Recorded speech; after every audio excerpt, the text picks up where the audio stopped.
नमस्कार, मैं हूं पुष्पेंद्र चौधरी और आप देख रहे हैं इंडिया वॉइस खबर। दिन भर में आपका स्वागत है। रुक करते हैं खबरों की ओर। हरियाणा और जम्मू व कश्मीर विधानसभा चुनाव के नतीजे मंगलवार यानी 8 अक्टूबर को सुबह 8 बजे से आएंगे।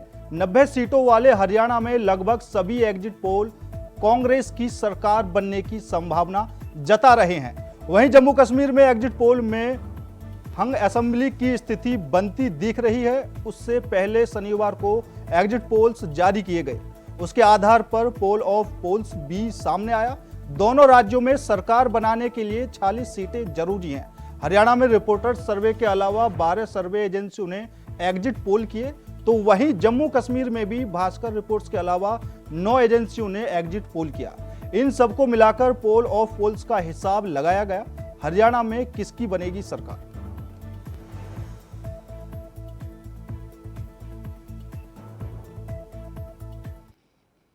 एस्पिरेशंस होती हैं, उम्मीदें होती हैं पार्टी से, हाईकमान से, तो ये सब चीज़ें हैं जो पब्लिक डोमेन में हैं। इन बातों को चाहे आप दलित की बात करें, चाहे आप महिला की बात करें या कोई भी बात करें आप, ये सब बातें हैं जो लोगों की उम्मीदें भी होती हैं। तो इसमें कोई शर्म की बात भी नहीं है, पीछे हटने की भी बात नहीं है और बहुत ज्यादा आगे दिखाने की भी बात नहीं, क्योंकि ये सब बातें हैं, पब्लिक डोमेन में हैं और हाईकमांड के संज्ञान में है। लेकिन सब चीजों का फैसला देखते हुए हाईकमांड अपने गठबंधन की सरकार बनेगी, देश की जनता की सरकार बनेगी, भारतीय जनता पार्टी की सरकार नहीं बनेगी। हरियाणा राहुल गांधी जी के नेतृत्व में मैं समझता हूं कि पुनः वापसी कर रहा है और जो उनका संकल्प है भारत को जोड़ने का, हरियाणा के लोगों को जोड़ने का, उनको न्याय दिलाने का, लोगों की आवाज उठा करके बाबा साहब के संविधान की जिस तरीके से रक्षा करने का उन्होंने संकल्प लिया है, आरक्षण को जिस तरीके से उन्होंने बात कही है, जो 7 गारंटियां दी हैं जाति जनगणना से लेकर के, और मैं समझता हूं कि हर क्षेत्र में शिक्षा, स्वास्थ्य, किसानों को और ज्यादा ताकत मिले, हर वर्ग खुशहाल हो, कर्मचारियों को लगातार 10 वर्ष, नौजवान, कर्मचारी, किसान, गरीब आदमी, ये तो बेचारे पिटते रहे। तो ऐसे में जो बहुत उम्मीद के साथ हरियाणा के लोगों ने एक बार फिर कांग्रेस पार्टी के ऊपर विश्वास जताया है। बढ़त ही नहीं है, निर्णायक बढ़त। और निर्णायक बढ़त इसलिए है कि ये ट्रेंड है। जब एक बार ट्रेंड सेट होता है तो फिर गाड़ी कहां रुकेगी, कहां नहीं जा सकता।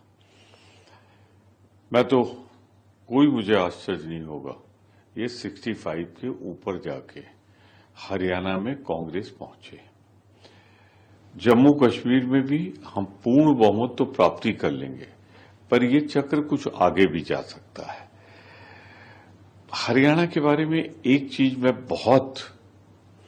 जो मैंने वहां रहकर, वहां चुनाव प्रचार में शामिल होकर महसूस किया है कि भाजपा से लोग ऊब गए हैं, उनके झूठ से ऊब गए हैं, झूठे वायदों से ऊब गए हैं, और जिस तरीके से वो चुनाव के समय जाति और धर्म चलाते हैं, अब भारतीय जनता पार्टी से देश की जनता सारी साजिशें उनकी समझ गई है।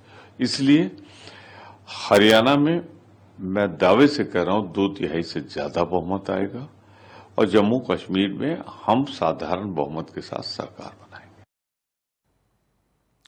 मालदीव के राष्ट्रपति मोहम्मद मुइज्जू भारत के दौरे पर हैं। इसी बीच मालदीव के राष्ट्रपति मोहम्मद मुइज्जू ने पीएम मोदी से मुलाकात की।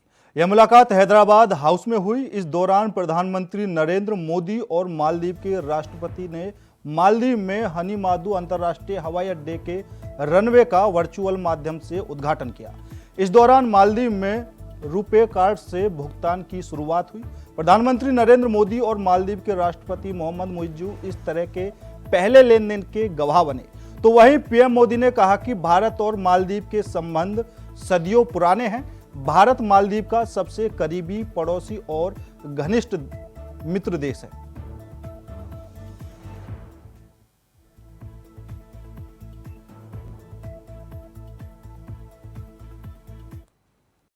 मैं राष्ट्रपति मुइज्जू और उनके प्रतिनिधि मंडल का हार्दिक स्वागत करता हूं। भारत और मालदीव के संबंध सदियों पुराने हैं और भारत मालदीव का सबसे करीबी पड़ोसी और घनिष्ठ मित्र देश है। हमारी नेबरहुड फर्स्ट पॉलिसी और सागर विजन ने मालदीव का महत्वपूर्ण स्थान है इन दोनों में।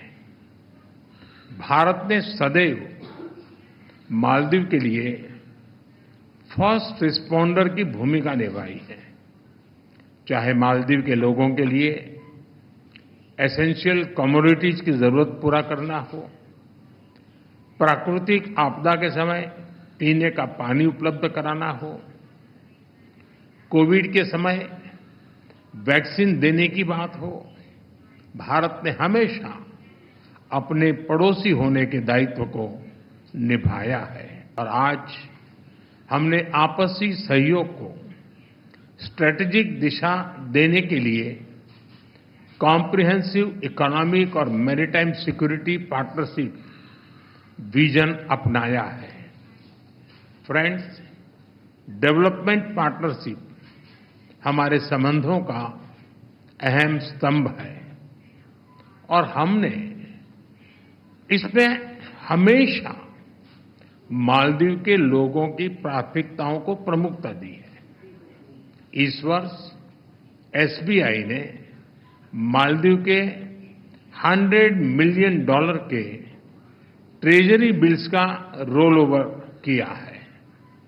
आज मालदीव की आवश्यकता अनुसार $400 मिलियन और 3,000 करोड़ रुपए का करेंसी स्वैप समझौता भी संपन्न हुआ है।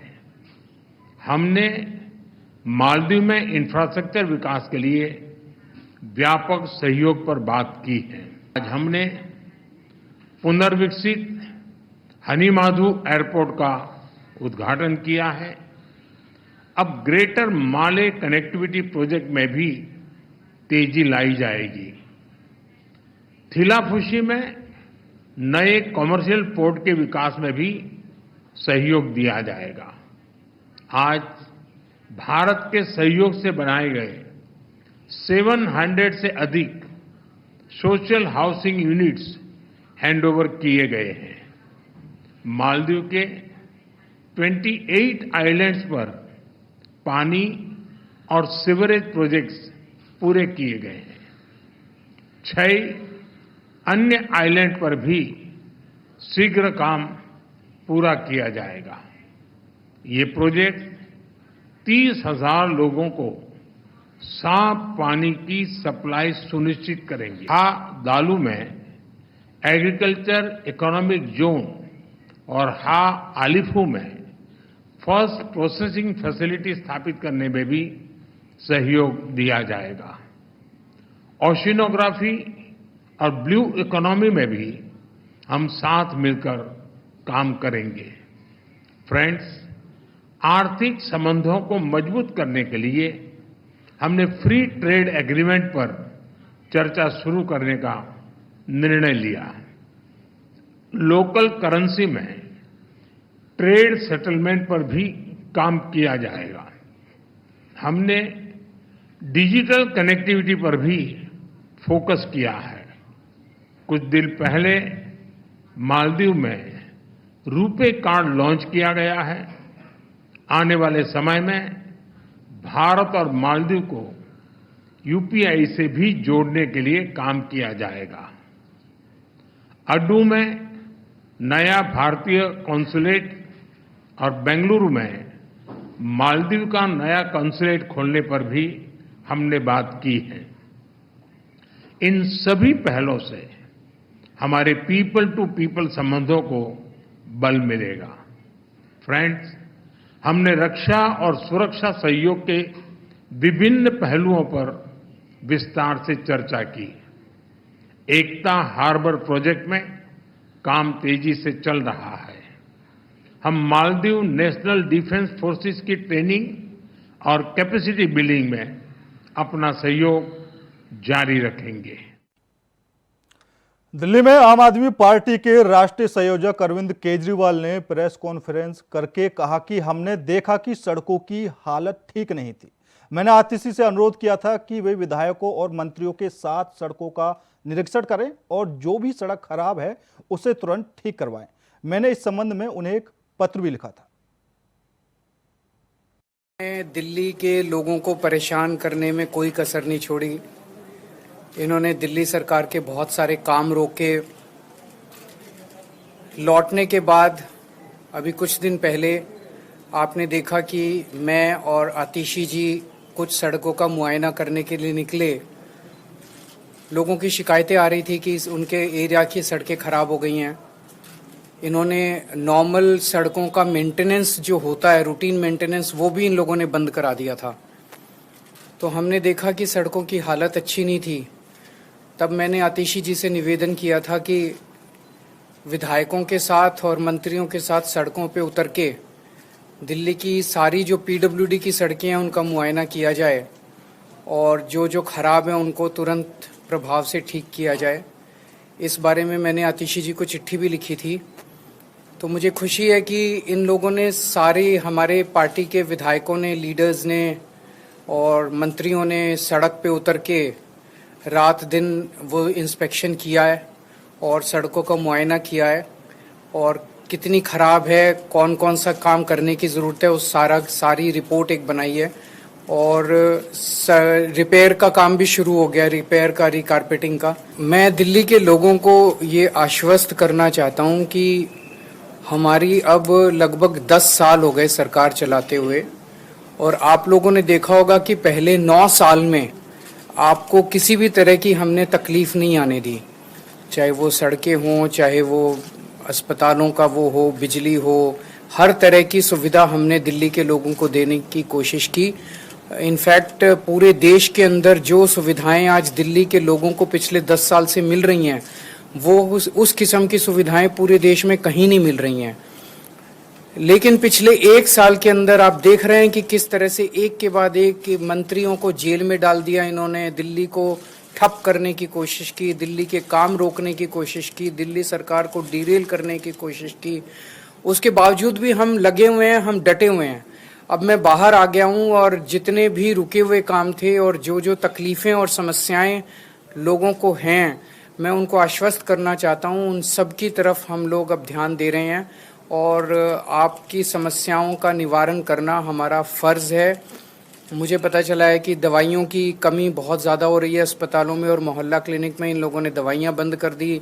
इन लोगों ने अस्पतालों में और मोहल्ला क्लिनिक में जो फ्री टेस्ट होते थे वो बंद कर दिए। इन लोगों ने जो फरिश्ते स्कीम होती थी, जब किसी का एक्सीडेंट हो जाए दिल्ली के अंदर उसको फ्री इलाज होता था, वो बंद कर दिया। इन्होंने सड़कों का रिपेयर बंद कर दिया। इन्होंने ओल्ड एज पेंशन बंद कर दी। इन्होंने इस तरह से कई सारे काम हैं, कई होम गार्ड्स की और कई लोगों की तनख्वाहें बंद कर दी। वो सारे कामों पे अब हम लग गए हैं। जो दिक्कतें जो काम बंद किए गए, आतिशी जी से मैंने कहा है ये हमारी सरकार उन सारे कामों को चालू कराएगी और जो समस्याएं लोगों को हुई इसकी वजह से वो अब समस्याओं का निवारण करने की कोशिश करेंगे। फिलहाल रुकते हैं छोटे से ब्रेक के लिए। ब्रेक के बाद खबरों का सिलसिला लगातार जारी है। ब्रेक के बाद एक बार फिर आप सभी का स्वागत है। रुक करते हैं अगली खबर की ओर। दिल्ली में आम आदमी पार्टी ने प्रेस कॉन्फ्रेंस की जिसमें सीएम आतिशी का बयान सामने आया है, जिसमें उन्होंने कहा कि हमने पीडब्ल्यूडी सड़कों का निरीक्षण किया। सभी मंत्रियों की एक बैठक बुलाई गई जिसके बाद 1 हफ्ते में दिल्ली की सभी पीडब्ल्यूडी सड़कों का मुआयना किया गया। सुनिए उन्होंने और क्या कुछ कहा। अरविंद जी के बेल पे बाहर आने के बाद वो और हम इंस्पेक्शन करने के लिए पीडब्ल्यूडी की कई सड़कों पे गए थे। मुझे उन्होंने एक पत्र भी दिया दिल्ली विधानसभा में पीडब्ल्यूडी की सड़कों की रिपेयर मेंटेनेंस को लेकर। उसके बाद से दिल्ली की सरकार तुरंत प्रभाव से युद्ध स्तर पर पीडब्ल्यूडी की सड़कों को ठीक करने का काम कर रही है। एक ऑल मिनिस्टर्स मीटिंग बुलाई गई जिसके बाद दिल्ली सरकार के सारे मंत्री, सारे विधायकों ने, पीडब्ल्यूडी के सारे इंजीनियर्स ने 1 हफ्ते के समय में दिल्ली की सारी पीडब्ल्यूडी की सड़कों का मुआयना किया। पीडब्ल्यूडी के पास दिल्ली की 1400 किलोमीटर की सड़कें हैं और कुल मिला के 7,000 किलोमीटर का लेन लेंथ इन सड़कों का है। तो एक हफ्ते के टाइम स्पैन में ये 7,000 किलोमीटर की लेन लेंथ की सड़कों का इंस्पेक्शन हुआ और जो सारा डेटा है वो पीडब्ल्यूडी की ऐप पे लोड किया गया। तो प्रॉपर इंस्पेक्शंस ऑनलाइन, हर पॉटहोल, हर टूटी हुई सड़क की फोटोज ली गई, उनको अपलोड किया गया। जो इन इंस्पेक्शन से निकल कर आया है वो मैं आपसे शेयर करना चाहूंगी और नेक्स्ट स्टेप्स क्या क्या हैं। इस इंस्पेक्शन से 89 रोड्स को पूरी तरह से रीकारपेटिंग और रीस्ट्रेंथनिंग के लिए आइडेंटिफाई किया गया है।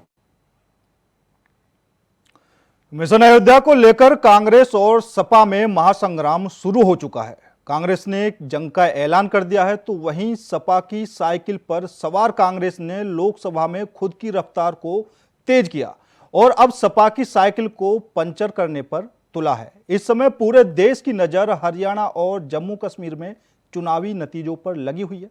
देखिए खास रिपोर्ट। लोकसभा में दो लड़के साथ साथ आए भी और इन यूपी के दो लड़कों ने बीजेपी के विजय रथ को रोका भी। जी हां, सपा कांग्रेस के बीच गठबंधन हुआ। सपा की साइकिल पर सवार होकर कांग्रेस ने अपने हाथ को मजबूत किया, लेकिन अब वही कांग्रेस सपा की साइकिल को लगता है पंचर करने में तुली है। जी हां, लोकसभा के नतीजों से गदगद कांग्रेस ने एक ऐसी ताल ठोकी है जो सपा का हाल बेहाल कर सकती है। लोकसभा चुनाव 2024 के बाद उत्तर प्रदेश की 10 सीटों पर होने वाले विधानसभा के उपचुनाव को यूपी के विधानसभा चुनाव के सेमीफाइनल के तौर पर देखा जा रहा है। सियासत के लिहाज से इसको बेहद महत्वपूर्ण माना जा रहा है। तभी तो सभी पार्टियां कमर कस चुकी हैं। अब अपने जौहर को दिखाने के लिए गठबंधन धर्म को ताक पर क्या रख दिया जाएगा।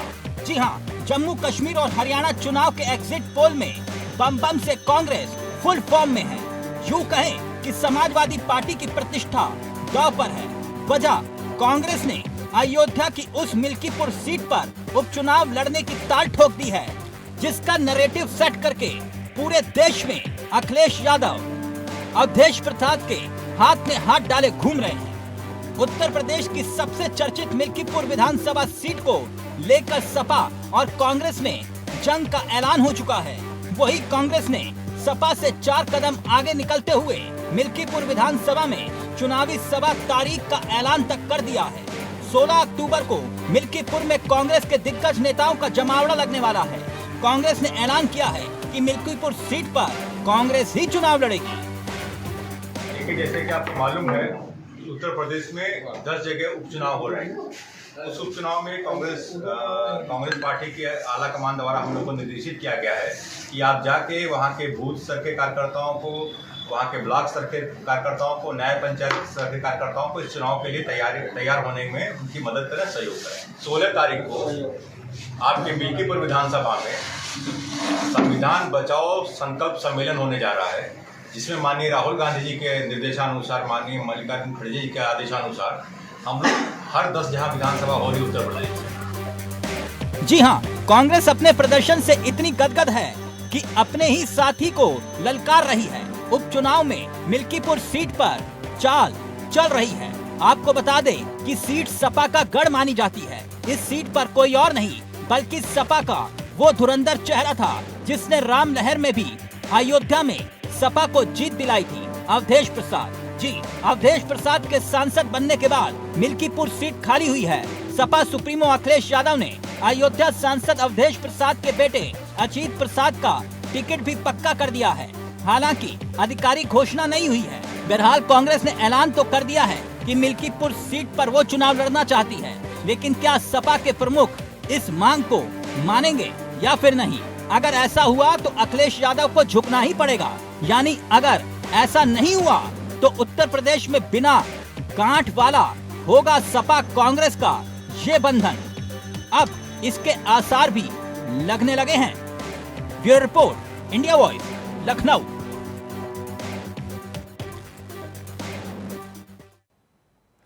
उत्तर प्रदेश के अमेठी हत्याकांड मामले को लेकर योगी सरकार बेहद सख्त है। इस घटना के मुख्य आरोपी चंदन वर्मा को पुलिस ने गिरफ्तार कर लिया है। वहीं हत्याकांड के पीड़ित परिवार ने शनिवार को लखनऊ मुख्यमंत्री आवास पर सीएम योगी से मुलाकात कर मदद की गुहार लगाई। इसी दौरान पीड़ित परिवार को 5 बीघा भूमि, कुल 38 लाख का चेक समेत अन्य आर्थिक मदद सौंपी गई। इस मौके पर प्रभारी मंत्री राकेश सचान, विधायक मनोज पांडे और डीएम हर्षिता माथुर मौजूद थी। वहीं योगी सरकार के मंत्री राकेश सचान ने कहा कि योगी सरकार हर तरह से पीड़ित परिवार के साथ है। मुख्यमंत्री जी से पूरे पीड़ित परिवार की भेंट भी कराई थी। मुख्यमंत्री जी ने जो घटना में दोषी थे उनके खिलाफ भी सख्त कार्रवाई की है और पीड़ित परिवार की मदद के लिए उन्होंने 5 बीघे लगभग भूमि का पट्टा और 33 लाख रुपए दलित अधिनियम के तहत जो पीड़ित परिवार को मिलता है उसकी स्वीकृति हुई है। 5 लाख रुपए विवेकाधीन कोष से मिला है और इस तरह से एक मुख्यमंत्री आवास की जो योजना सरकार चला रही है वो आवास भी मुख्यमंत्री जी ने दिया है। इलाज के लिए आयुष्मान भारत का कार्ड, अंत्योदय का कार्ड और भी जो सुविधाएं सरकार की हैं वो सारी की सारी सुविधाएं पीड़ित परिवार को दी गई हैं। सरकार और माननीय योगी जी हमारी पूरी संवेदनशील सरकार है, पूरी तरह से पीड़ित परिवार के साथ खड़ी है। बिहार के पूर्व उप मुख्यमंत्री और राजद नेता तेजस्वी यादव ने हरियाणा और जम्मू कश्मीर में हो रहे चुनाव को लेकर कहा है कि देश की जनता ने पहले भी यह संकेत दिया है जिस तरह से भाजपा और एनडीए का ग्राफ गिरा है। हमें लगता है कि यही ट्रेंड जारी रहेगा, इंडिया गठबंधन की सरकार बनेगी।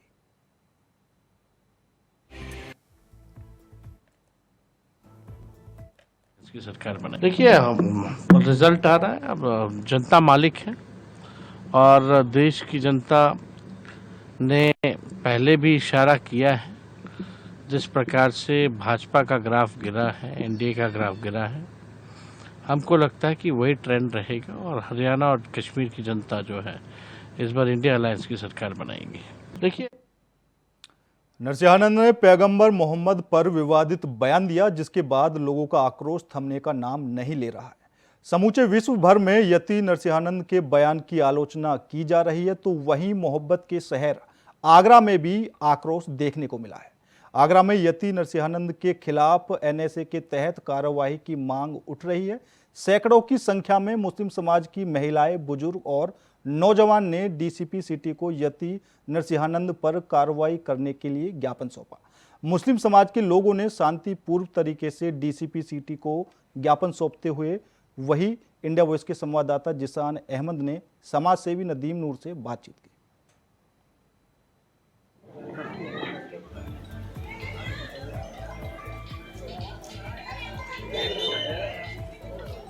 संविधान में रही है, अगर इस मुल्क के अंदर इस मुल्क से कोई